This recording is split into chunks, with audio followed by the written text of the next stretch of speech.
This is the Kandahar district. On July 4th, 2021, the Taliban took control of it after a night of brutal fighting with Afghan security forces. With the capture of important districts across Afghanistan, the Taliban now control more than half of the territories in the country. But this surge of violence isn't a coincidence. It came as the US and NATO allies began their withdrawal from the region after 20 years of conflict. In mid-April 2021, US President Joe Biden announced a complete withdrawal of US forces from Afghanistan by the 11th of September 2021. As of July, around 650 US troops remained on Afghan soil, apart from 1,000 Special Forces personnel reported in the country. The drawdown is based on a peace agreement made between the US and the Taliban. This peace agreement, signed in Doha on 29th of February 2020, has four main clauses: a reduction of violence, withdrawal of US forces, serious efforts towards intra-Afghan dialogue, and counter-terrorism assurances. So why has the US war in Afghanistan lasted for more than 2 decades? And is the end of the longest war really all that good for the region? It's September 11th, 2001. Alleged Al-Qaeda operatives hijacked 4 commercial airliners and crashed them into the World Trade Center in New York, and the Pentagon in Washington, D.C., killing nearly 3,000 people. This was the first attack on US soil since the end of the Second World War.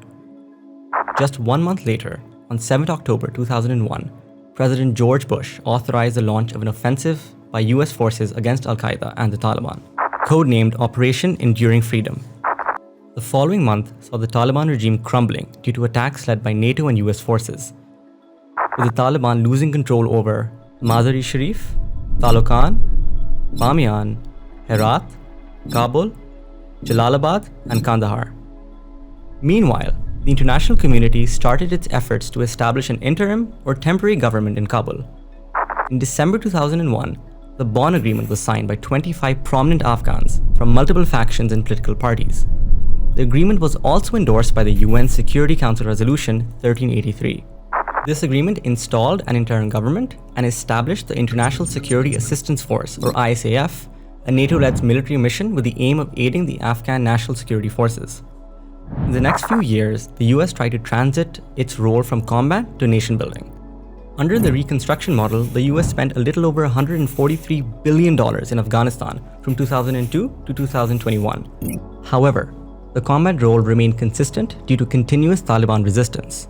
US Presidents Barack Obama and Donald Trump vowed to reduce troops. President Trump ordering a drawdown of troops in Iraq and Afghanistan. President Obama called reporters to lay out his plan for pulling out U.S. troops now left in Afghanistan. But once in office, both deployed more troops in Afghanistan.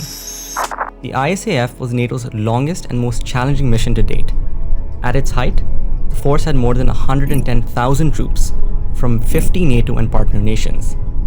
In the meantime, US and NATO forces trained and assisted the Afghan security forces as a separate military force with a total strength of over 300,000 personnel. But a decades-long international operation like this doesn't come cheap. In the following 20 years of war, the cost was huge. According to some estimates, the US has spent a total of $2.26 trillion on the war in Afghanistan from 2001 to 2021. These expenses include the Department of Defense war budget, State Department's war budget, veteran care, and interests in war borrowings. The US didn't just spend astronomical amounts on its own military. Washington has reportedly poured over $143 billion into different projects in Afghanistan since 2002. These projects include $88 billion for training and funding Afghan military and police forces, $36 billion on reconstruction projects such as education and infrastructure, and another $4.1 billion on humanitarian aid for refugees and disasters. The US even spent $9 billion on a campaign to stop Afghans from selling heroin around the world. But war doesn't just cost a lot of money. It tears families apart and ruins lives. Since 2001, the Afghanistan war has directly claimed 241,000 lives, which includes more than 47,000 civilians, 69,000 Afghan troops, 2,400 US troops, 3,800 US private security contractors, 1,100 personnel from NATO coalition forces, and 84,000 opposition fighters. The war forced 2.7 million Afghans to flee to its eastern neighbor Pakistan and western neighbor Iran. Apart from these, Pakistan bore the loss of 70,000 lives and a financial cost of about $150 billion in the wake of the war on terror. With a financial and humanitarian cost as high as this, and the war going nowhere, it's no wonder the US is choosing to pull out.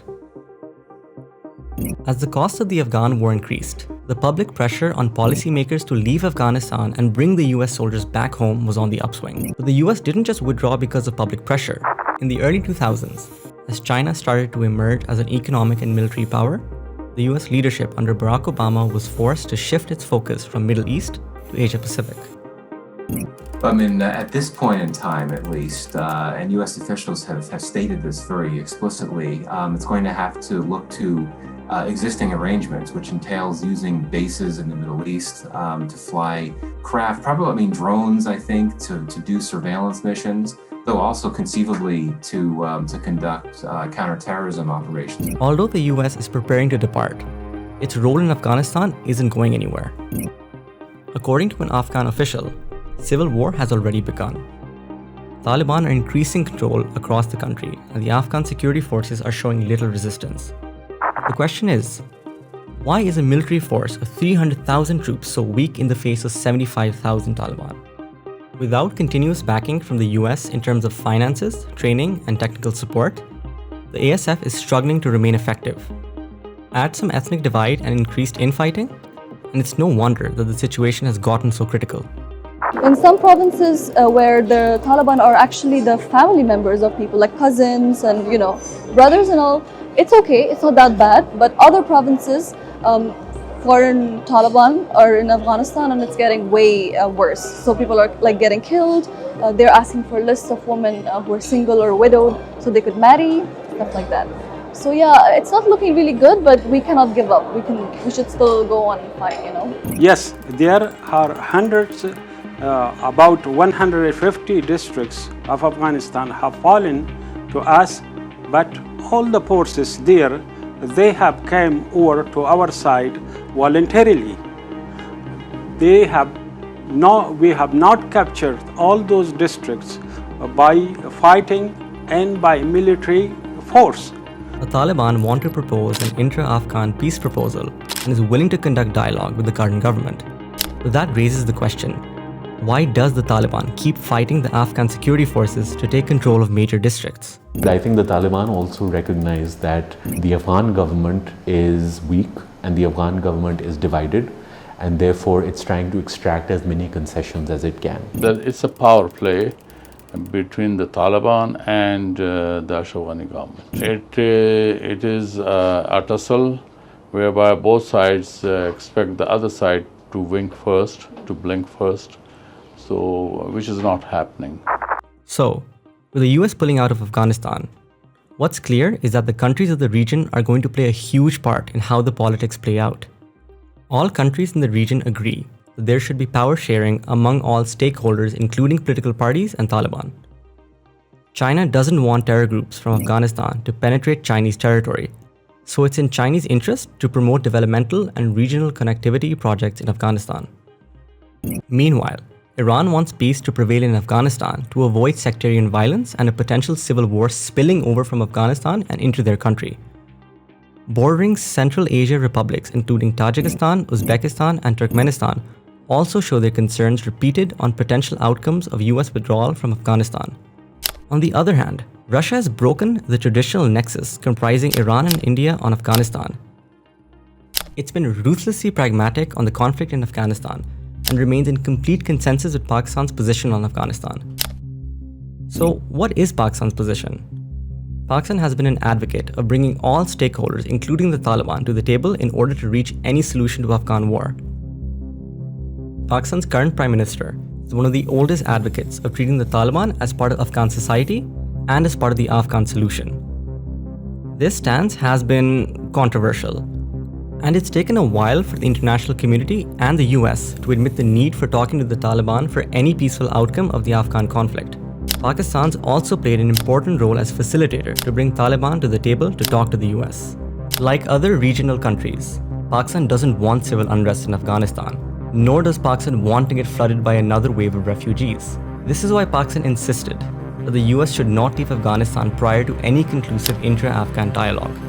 And while the country's leadership has repeatedly said that it's willing to facilitate the Afghan peace process, Pakistan still wants Afghans to decide their own future. So with the situation this tense and a country this unstable, some fear that a civil war might be on the horizon. More than 50% of total Afghan territory is currently under Taliban control. It looks like the US won't be helping out this time.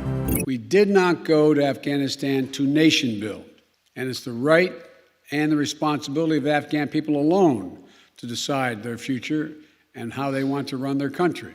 It's hard to know what's going to happen in the next few months. Will Afghanistan fall apart like Yemen or Syria?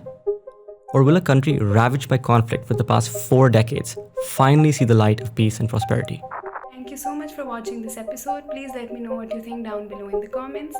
Through this platform, I want to be able to begin conversations that are important and nuanced in their understanding. I'd love to know what your areas of interests are and what you'd like for me to do my next videos on. Thank you. Take care.